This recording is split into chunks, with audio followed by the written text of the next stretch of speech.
Hey there, I'm Lance and I'm a gamer. And I'm Sam and I'm a non-gamer. And we are Love to Hate, where we help gamers find great games to play with non-gamers. And today we're taking a look at Everdell Duo by Starling Games.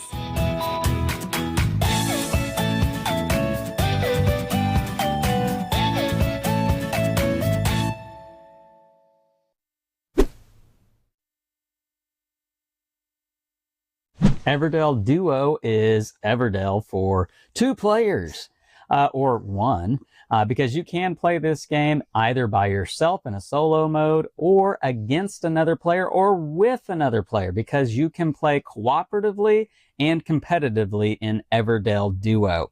Now, if you're familiar with Everdell, which is a game both Sam and I really like, it is a game in which you are going to be using cards to build out your little critter city and have different critters that are going to be partaking in your city, and different constructions, different buildings, trying to get resources, placing workers out on the board. It is a classic worker placement game that is very beautiful.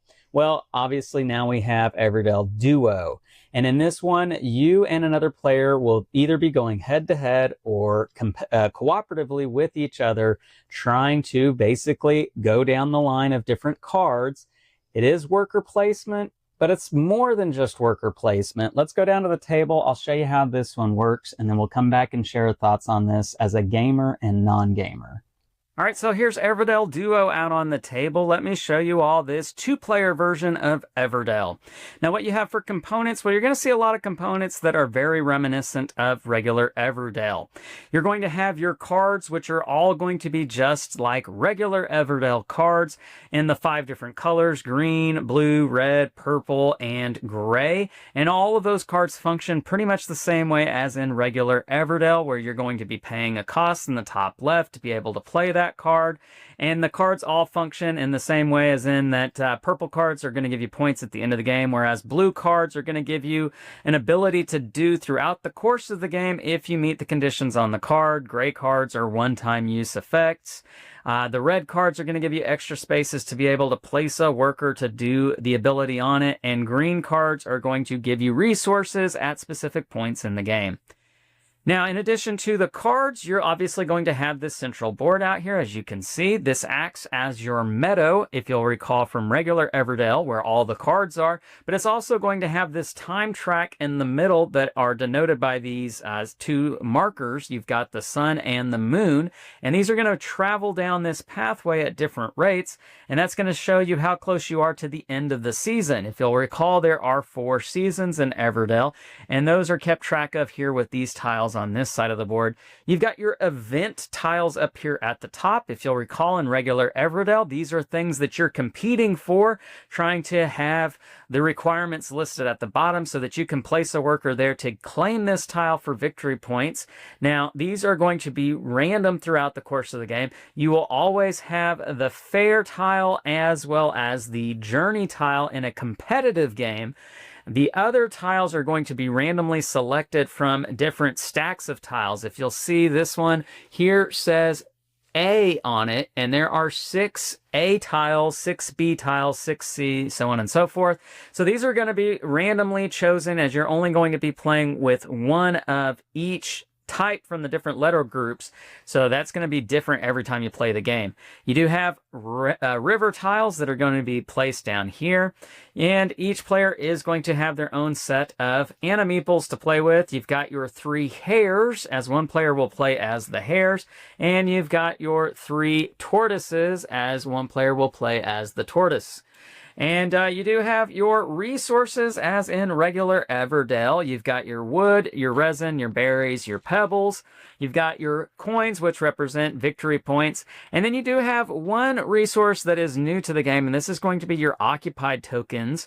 Now, I'll come back to what these are in a minute, but let's talk about how this game plays. Now, in this game, you are going to be doing one of 3 actions on your turn. Those 3 actions consist of either placing a worker, playing a card, or taking a card, either from the deck or any one that's out here in the meadow. Now, every time you do one of those actions, you will advance one of these 2 markers, 1 space down the line.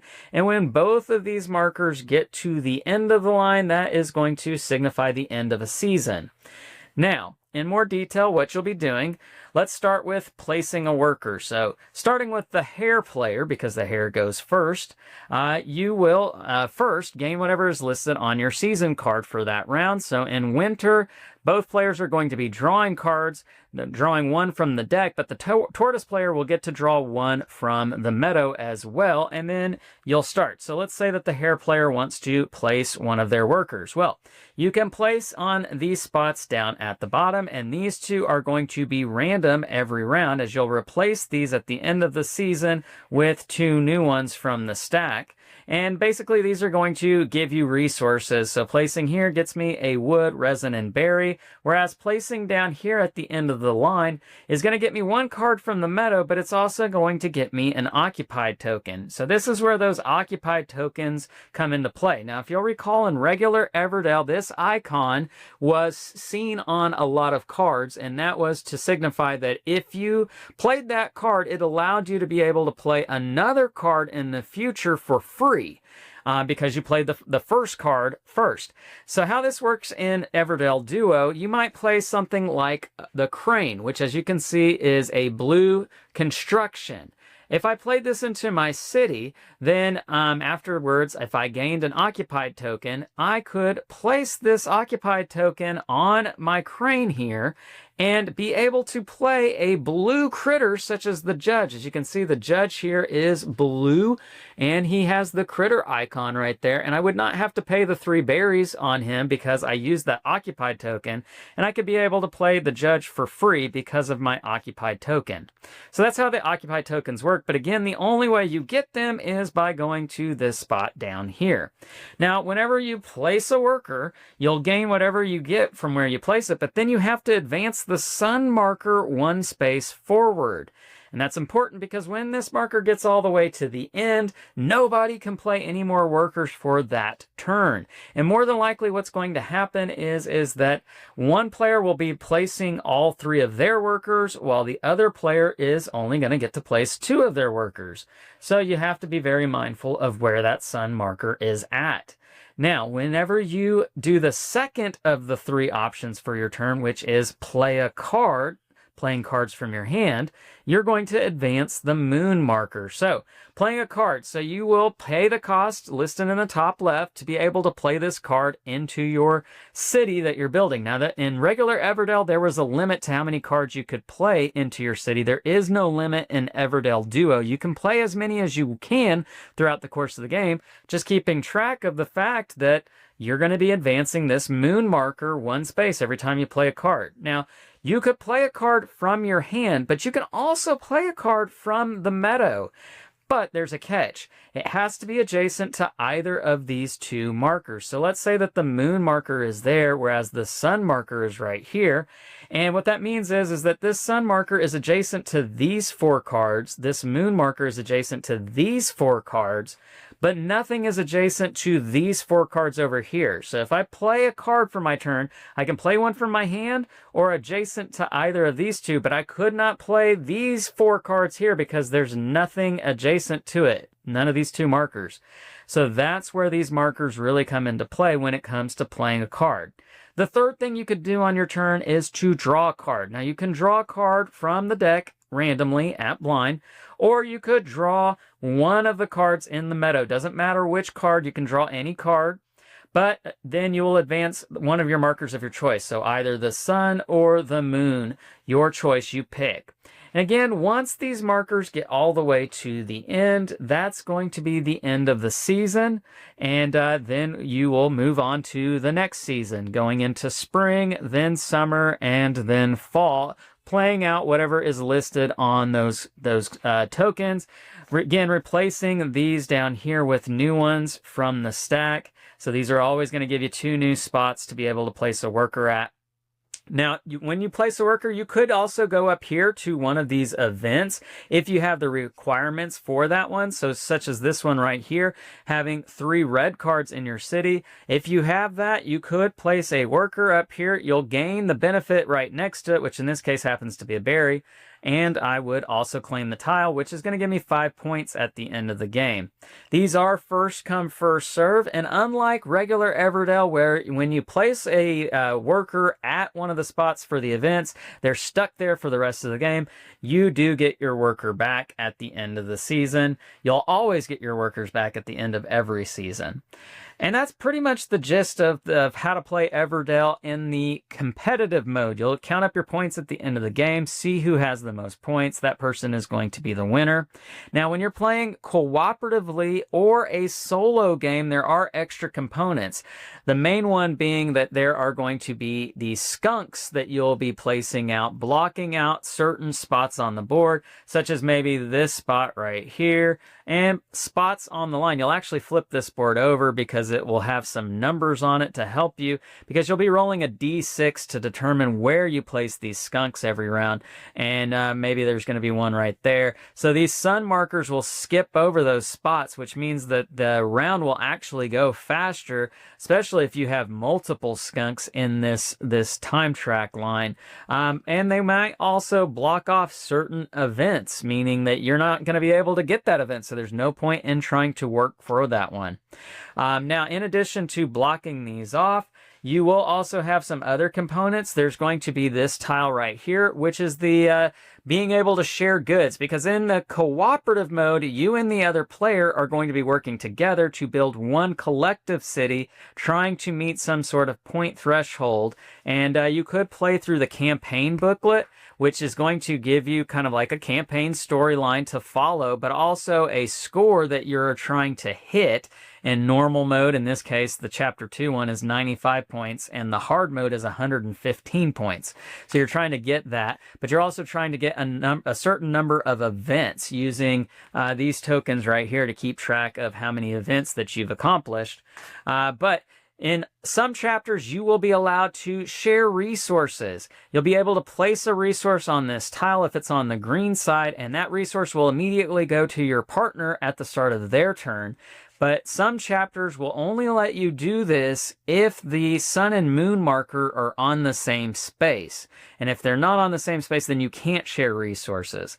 So that's what this tile's here for. You do also have a pocket watch in some chapters, which allows you to spend it to be able to move the sun or moon marker one space backwards. You do also have a stack of cards called good news cards, because the theme with the cooperative and solo mode of the game is that you are you're basically putting together a newspaper, and the good newspaper is reporting on how well the hare and tortoise mayors are working together to help the city come together and thrive, whereas the rival newspaper is written by the skunks, and they are trying to get in the way and corrupt the news, if you will. But these good news cards are going to have lots of flavor text on them, but essentially some boon listed on the bottom of them. And you'll shuffle this deck up, and you'll draw a certain number of these at the beginning of every chapter that you do in the campaign, and you'll choose when you want to play it to get the boon effect, the bonus on it, to help you in your efforts towards getting your goal. But that's essentially what you have here with Everdell Duo. Let's go back up top and share our thoughts on this one. And we're back, and now we're going to share our thoughts on Everdell Duo from a gamer and non-gamer's perspective.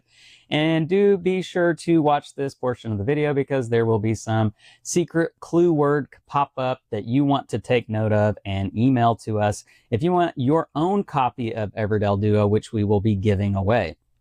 So Sam, let me ask you your thoughts here on Everdell Duo. I mentioned at the top of the video, we both really like Everdell, classic Everdell, some of the extra expansions that go along with it as well. What stands out to you about Everdell Duo, and how does it feel in comparison to original Everdell? I think it's a really good starting point, maybe for non-gamers that you want to eventually play Everdell with. I think having started with Everdell and just the complexity of the board and everything, right, I feel like this is more, I don't want to say watered down, because it's not a bad game. Mm-hmm. It's just not as streamlined, yeah, is the word I came up with. Yeah. So, but I still enjoy playing it. It still has the bones of Everdell. Yeah. It just may not have the gravitas. Yes. Yeah. So, and we've played Everdell more than once. So I don't know. I enjoyed it. It just wasn't like, oh, this is just like Everdell, but easy to play with 2 people. It is different. Yeah. I think that they did a really good job of coming up with a still feels like Everdell, like Sam said, the bones of Everdell, but it's unique. It's a different idea with this line, and it's kind of like a time track kind of thing, because these markers move down the line as you're taking actions, and if you pass over cards, different things, well, too bad, you can't go back. Yeah. And that also is the time track in the game, because you can only do so many worker placements, or you can only play so many cards, and you have to kind of balance that out.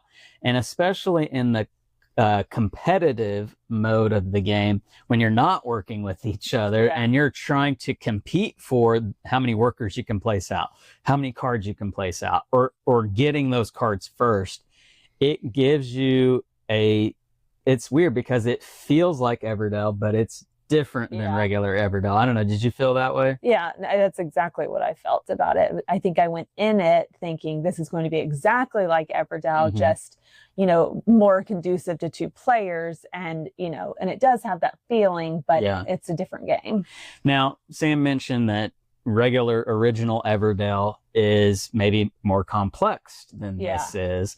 Did you feel like that this was something that was easy to sink your teeth into, get your bearings on, figure out how to do well? I think for the average person, it would have been. I think having played Everdell, I had a hard time figuring this one out for some reason. And I think it was just me.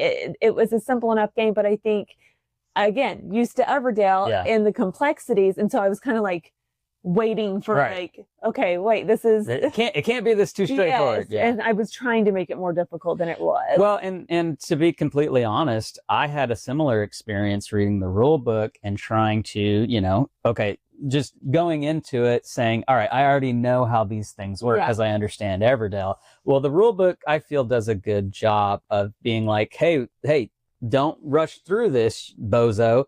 Just because you know Everdell doesn't mean you know this. And the rule book does point out what are some major differences between the two. And you want to read that rule book, even if you are an expert at Everdell. But I can agree with Sam in that regard, that there are some nuances, some differences with Everdell Duo that, it takes a minute for you to have to kind of switch your mind from one game to the other.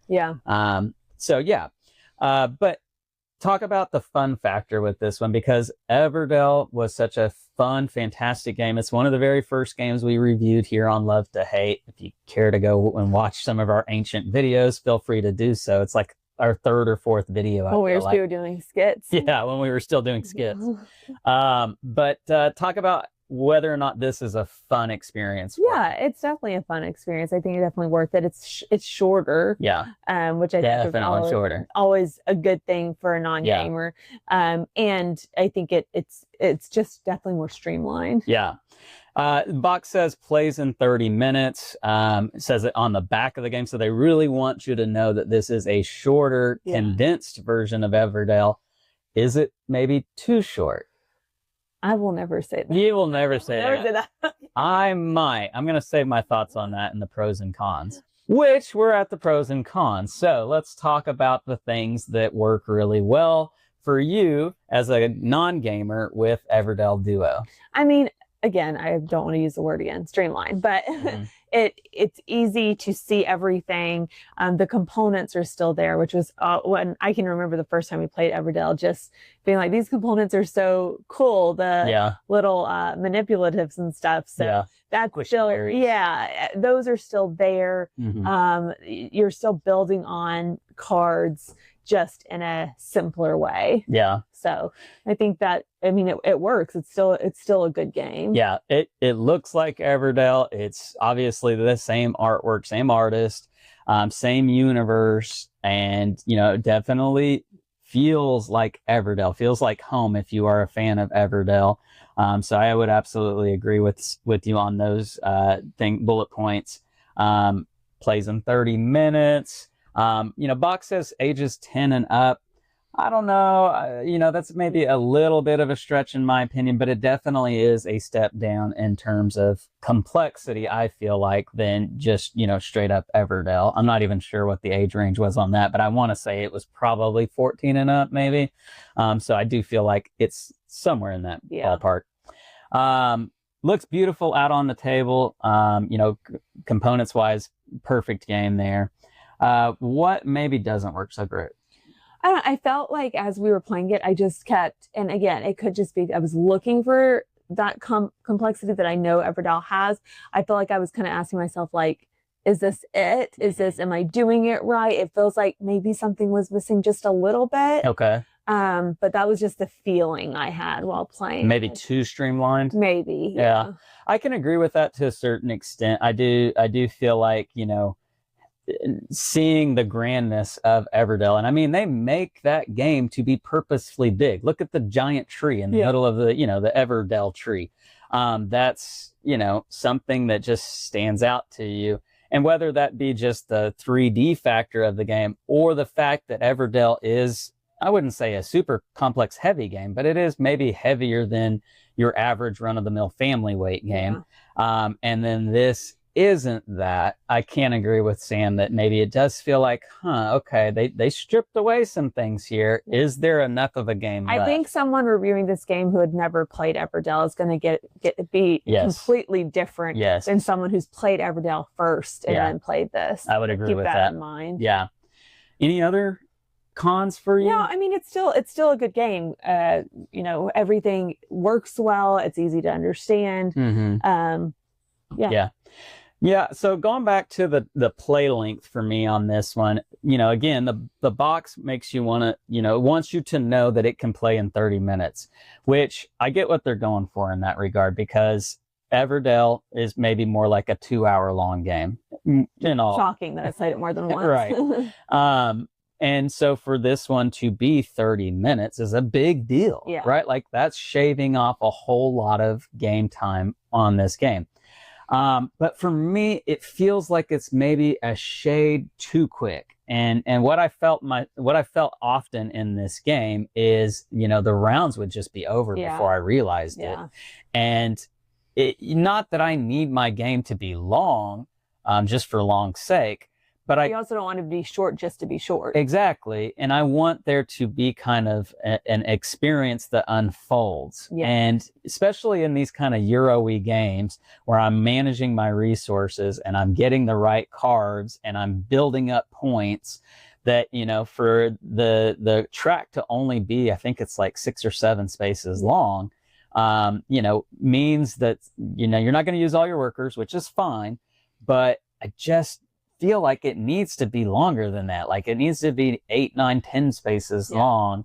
You know, that's just kind of the way I felt with it. And it especially rang true in the cooperative version of the game. I'm much more of a fan of the competitive version. I felt like, I don't know, what did you think on that end? Yeah, I think so. You like the competitive more? Yeah. I just felt the cooperative version, as we're building this city together, never amounted to something that really felt as grand as what I would build by myself in regular Everdell, if that makes sense. Just always felt like it was lacking. But in competitive mode, I feel like it's a little bit better, but still not as great as it was in original Everdell. So, okay, let's get to our scores here on Everdell Duo. I'll go first. Again, Everdell is one of my top 10 games of all time. Very much enjoy it. I have the big box on the top of this shelf, which you cannot see. It's up there somewhere. It's at the very top. And so I have all the, you know, the collector's expansions and all of that. So, you know, I really, really like Everdell and really wanted to try Everdell Duo. I like to spend money. Yeah, that too. And so really wanted to try Everdell Duo. I backed it on Kickstarter. And I do really like it. I hope my pros and cons on this didn't sway you to not want to try this game. I really do like it. I think I'm going to give it a 7.7. So, which is not anywhere close to where I'm at on original Everdell, but it is still a very good game. And I think it's one that a lot of people are really going to like. It's just not in the same atmosphere as original Everdell for me.